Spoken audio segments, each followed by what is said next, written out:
नमस्कार, स्वागत है आपका खबरों का पंचनामा में। मैं हूं आपके साथ वक्ता। हम लेकर आए हैं देश और दुनिया की 5 बड़ी खबरें, जिस पर चर्चा के लिए हमारे साथ स्टूडियो में मौजूद हैं कैपिटल टीवी के editor in chief doctor Manish Kumar ji. Doctor साहब, आपका बहुत बहुत स्वागत है। धन्यवाद। सबसे पहले नजर डालते हैं आज की हेडलाइंस पर।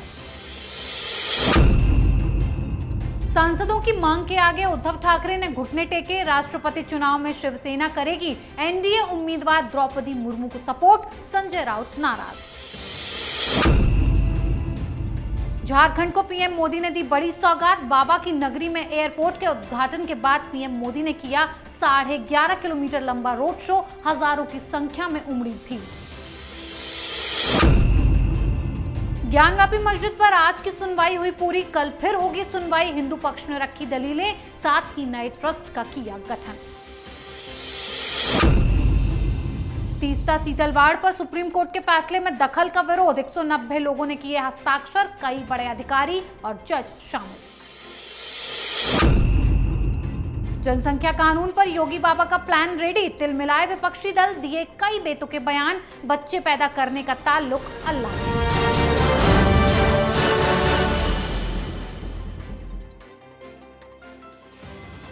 आज की सबसे पहली खबर की शुरुआत उद्धव ठाकरे के बदले बदले रवैये से करते हैं। उद्धव ठाकरे के विधायक पार्षद तो पहले ही रूठ चुके हैं, जिसके चलते उनकी कुर्सी जा चुकी है। अब शिवसेना सांसद भी नाराज हैं, क्योंकि शिवसेना सांसद चाहते हैं कि एनडीए की उम्मीदवार द्रौपदी मुर्मू को शिवसेना समर्थन दे। ये बात उद्धव ठाकरे तक पहुंची और ठाकरे ने सांसदों की मांग के आगे अपने घुटने टेक दिए। यानी कि अब शिवसेना द्रौपदी मुर्मू को समर्थन देगी, जिस पर संजय राउत बौखला गए और द्रौपदी मुर्मू को सपोर्ट करने की सलाह पर नाराजगी जताई। डॉक्टर साहब, इस बार उद्धव ठाकरे का फैसला राउत से अलग क्यों और बिल्कुल जुदा क्यों है? देखिए, ज्यादा जो होशियार लोग होते हैं वो कभी चक्रव्यूह में फंसते हैं तो चारों खाने चित ही होते हैं, उसके अलावा कोई चक्कर होता नहीं है। संजय राउत नाराज इस बात को लेकर के हैं कि वो तो समझते हैं कि हम तो मोदी के खिलाफ हैं, हम तो तमाम विपक्षी पार्टियां उसके एकजुट करके मोदी को कैसे पछाड़ना है उसके अग्रणी लीडर में से हैं।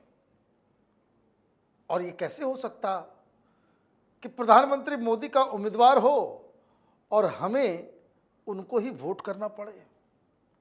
आप समझिए, मजबूरी समझिए कि आप जिनके खिलाफ तलवार लेकर के कूद रहे 5-6 साल से, उसने ऐसी चाल चल दी कि आपको उसको कहते हैं ना कि धूल चाटना पड़ रहा है। तो ये दिक्कत संजय राउत की कि उद्धव ठाकरे ने फैसला। अब उद्धव ठाकरे की दिक्कत क्या? कोई मन अपने खुशी खुशी ये डिसीजन नहीं लिया गया। ये जितने सांसद हैं सब एकनाथ शिंदे के टच में हैं। एकनाथ शिंदे ने कहा शिवसेना के कई सारे सांसद हमारे साथ हैं। उनकी चिंता पार्टी बचाने की है, सिंबल बचाने की है। इलेक्शन कमीशन में दौड़ रहे हैं, सुप्रीम कोर्ट में दौड़ रहे हैं कि अगर ये सांसद चले गए तो दिक्कत हो जाएगी, और सांसद ढूंढ रहे हैं बहाना। अगर उद्धव ठाकरे ने यह घोषणा नहीं की होती कि वो मुर्मू के साथ हैं, इन सांसदों को मौका मिल गया होता कि ये शिवसेना जो है ट्राइबल के खिलाफ है, दलितों के खिलाफ है, हम इसके साथ नहीं रह सकते, ये अलग हो गए होते। तो भाई मरता क्या ना करता, उद्धव ठाकरे को घोषणा करना पड़ा। अब ये ड्रामेबाजी जो संजय राउत कर रहे हैं कि बड़े नाराज हैं, वो शरद पवार को बताने के लिए कि क्या करें, हमने तो पूरी कोशिश कर ली, लेकिन हम तो ऐसे जाल में फंस गए हैं, न हंसते बन पा रहा, न रोते बन पा रहा, न बोलते बन पा रहा, न चुप होते रहा जा रहा। तो ये दुविधा उद्धव ठाकरे की है। जी डॉक्टर साहब, एक तरफ अघाड़ी में फूट गहरी हो रही है, उद्धव ठाकरे अपना फायदा देख रहे हैं, तो वहीं दूसरी तरफ पीएम मोदी ने देवघर के लोगों को बड़ी सौगात दी है। प्रधानमंत्री नरेंद्र मोदी आज झारखंड बाबा वैद्यनाथ की नगरी देवघर पहुंचे। उन्होंने यहां एयरपोर्ट और एम्स के साथ साथ 16,000 करोड़ रुपए से अधिक की परियोजनाओं का लोकार्पण और शिलान्यास किया और कहा, अब देवघर एयरपोर्ट से हर साल करीब 5 लाख यात्रियों की आवाजाही हो पाएगी। इससे बाबा के भक्तों को भी सहूलियत होगी। साथ ही 11.5 किलोमीटर लंबा रोड शो किया, जिसमें लोगों का सैलाब मोदी को देखने के लिए उमड़ पड़ा। डॉक्टर साहब, पीएम मोदी की ये सौगातें झारखंड और वहां के लोगों के लिए कितनी कारगर साबित होंगी? देखिए, बाबा धाम यानी देवघर, बैजनाथ धाम, ये एक ज्योतिर्लिंग है और ये जो शहर है देवघर, इसकी लोकेशन बिहार और झारखंड के बॉर्डर पे है। एक तो तीर्थ स्थान है, यहाँ सबसे ज़्यादा कांवड़ वाले अगर कहीं आते हैं पूरे हिंदुस्तान में तो वो बाबा धाम, बैजनाथ धाम में। सुल्तानगंज से पानी भर के ये लोग वहाँ पे जल ढारने आते हैं वहाँ पे। अब वहाँ पे एयरपोर्ट बना। एयरपोर्ट बनने से क्या होगा कि वहाँ पे कई सारे लोग तीर्थयात्री वहाँ पे जाएंगे। लेकिन इससे कहीं ज़्यादा इम्पॉर्टेंट, तीर्थयात्रियों से ज़्यादा इम्पॉर्टेंट वो लोकेशन है देवघर का, कि जो जमुई हो, बिहार में झाझा हो, फिर और भी कई सारे इलाके हों, दुमका हो, भागलपुर हो, मुंगेर हो, ये इनके आसपास कोई एयरपोर्ट ने सबको पटना ही आना पड़ता था। नॉर्थ बिहार में जब से ये दरभंगा का एयरपोर्ट खुला है, कई सारे लोगों को ये पटना से आपको राहत मिल जाती है। तो ये देवघर उसी तरह का एक सेंटर की तरह उभर रहा है। तो यात्रियों को जो आसपास के 200 किलोमीटर के आसपास के रेडियस में जितने लोग होंगे, उनके लिए हवाई सुविधा आपके लिए वहाँ से मुंबई के लिए, कलकत्ता के लिए, दिल्ली के लिए डायरेक्ट फ्लाइट आपको मिल जाएगा। अब 200 किलोमीटर के रेडियस में भी कोई एम्स नहीं है, तो वहाँ के हेल्थ व्यवस्था के लिए भी, और वहाँ पे कई सारे इंस्टीट्यूशंस डेवलप किए जा रहे हैं कि देवघर को एक बड़े शहर के रूप में बाकायदा डेवलप किया जा रहा है और बहुत बदलाव उस शहर में बार बार देखा जा रहा है।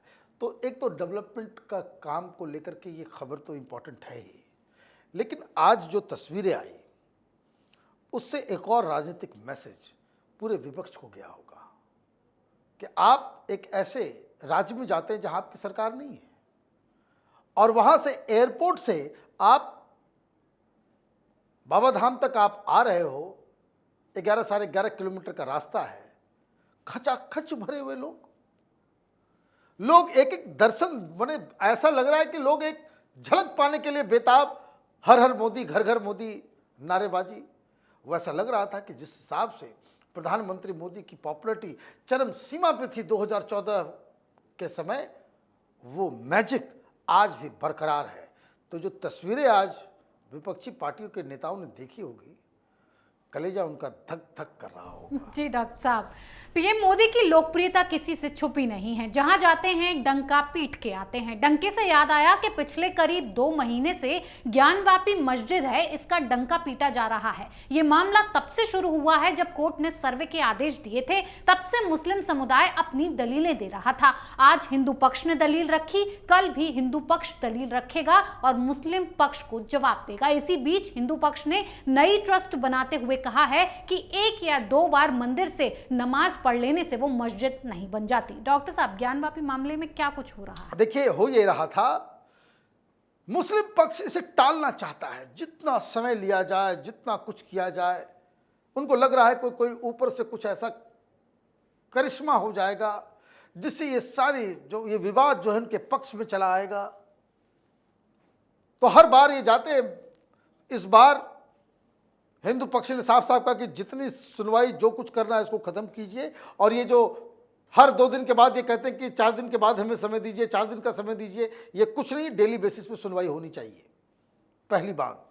और अभी जो केस चल रहा है वो मेंटेनेबिलिटी का मतलब ये कि क्या ये जो ज्ञानवापी केस का जो पूरा मसला है, इसमें सुनवाई होनी चाहिए या नहीं होनी चाहिए। मुस्लिम पक्ष कह रहा है कि नहीं होनी चाहिए, क्योंकि 1992 का जो एक्ट है वो प्रोहिबिट करता है।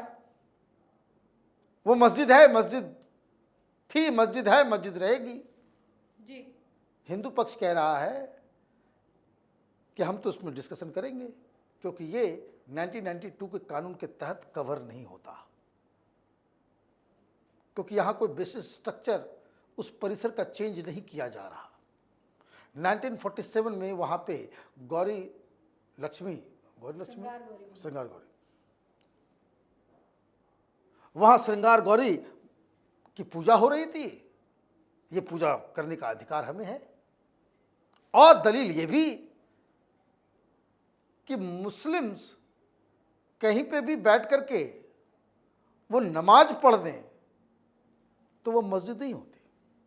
जैसे एयरपोर्ट पे प्रेयर हॉल्स होते हैं, नमाज पढ़ने के लिए चले जाते हैं। जेएनयू में हम लोग पढ़ते थे तो लाइब्रेरी में ही ऊपर में लोग नमाज पढ़ लेते थे। तो लाइब्रेरी मस्जिद थोड़ी हो जाएगा, एयरपोर्ट मस्जिद थोड़ी हो जाएगा, प्रेयर हाउस मस्जिद थोड़ी भी बदल जाएगी। तो ये दलील दी जा रही है। अब सुनवाई लगातार होगी और उसके बाद इस पे फैसला होगा। एक बात तो तय है, जो सर्वे रिपोर्ट है, जो तस्वीरें आई हैं, वो साफ साफ चीख चीख के कह रही हैं कि ये जो ज्ञानवापी परिसर है ये एक हिंदू मंदिर है।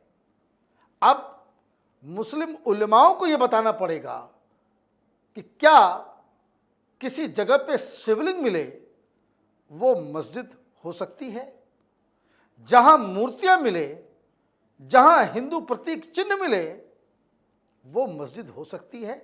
ये मुस्लिम पक्ष को बताना पड़ेगा।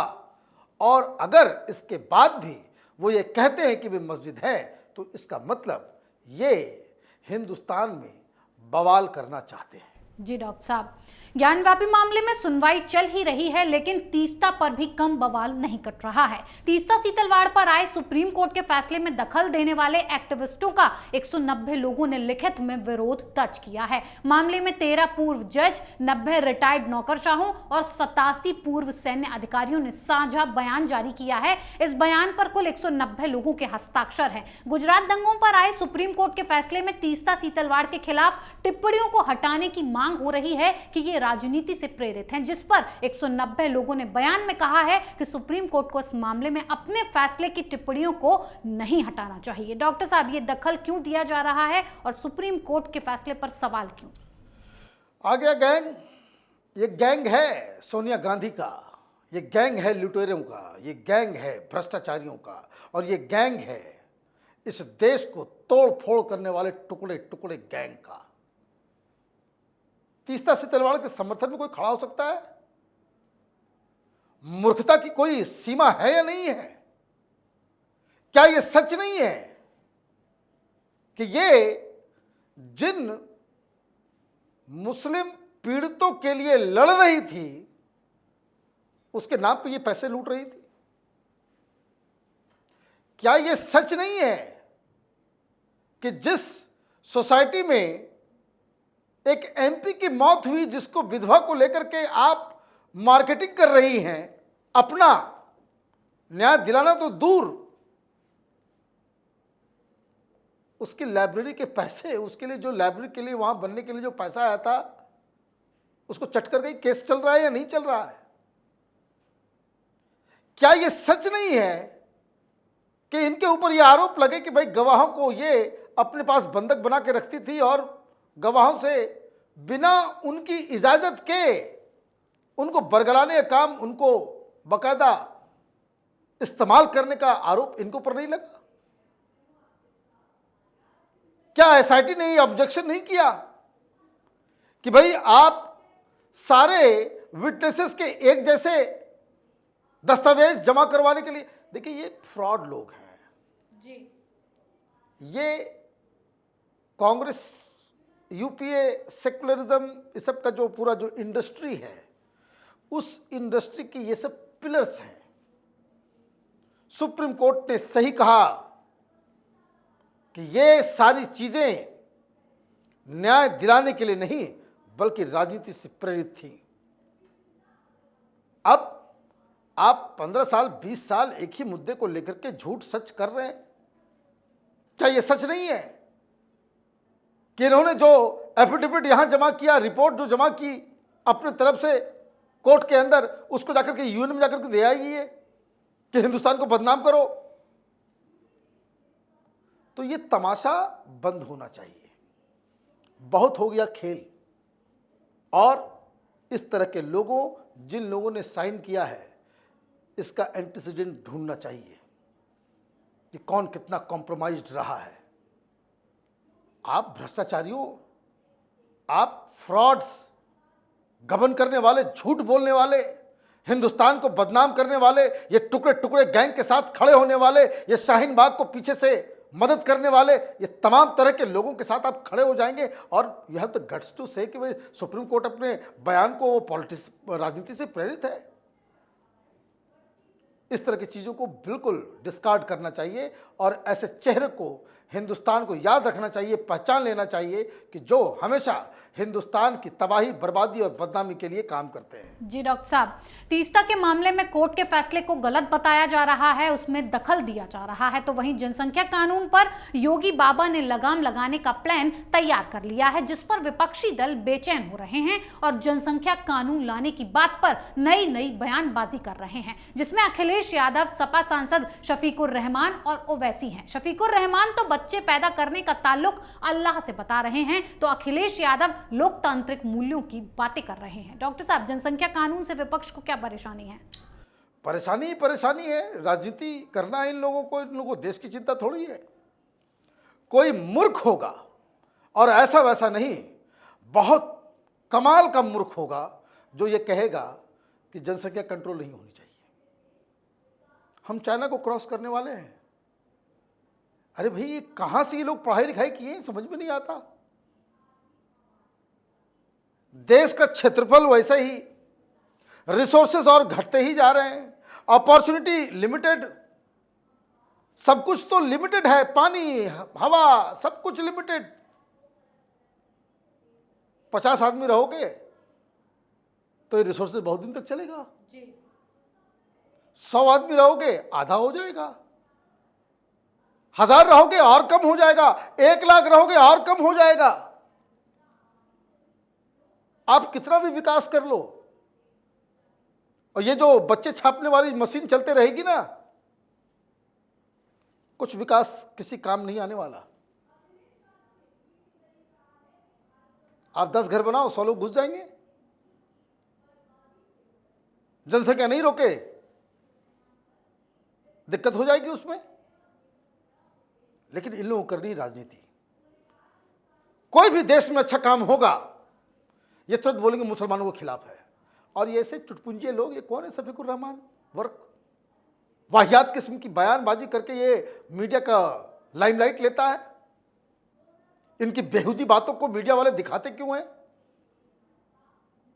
कोई बहुत बड़ा लीडर है, मुंह खोलता है, गंदी बातें बोलता है। लड़कियों की उम्र कम करने की बात, बढ़ाने की बात हो रही थी कि 21 साल करने में, क्या बयान दिया था इसने? कोई मुस्लिम उलेमा इसका नहीं बोलेगा सरतन से दुजा करने की बात। आपने बकवास कर दिया, मुसलमानों को रोका जा रहा है, मुसलमानों को रोका जा रहा है। भाई, मुसलमान ही तो प्रॉब्लम है।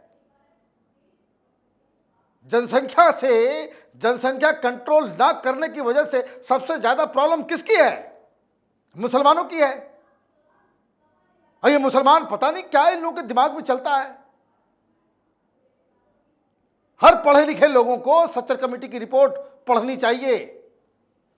दलितों से भी बदतर स्थिति हो गई है, और अभी भी अगर ये लोग नहीं सुधरते हैं तो पता नहीं किस गर्त में चले जाएंगे। सच्चर कमेटी की रिपोर्ट भारतीय जनता पार्टी वालों ने नहीं निकाली थी, मनमोहन सिंह ने निकाला था। और ये अखिलेश यादव जैसे लोग वोट के चक्कर में मुसलमानों के सबसे बड़े दुश्मन बने हुए हैं। तमाशा बना हुआ है।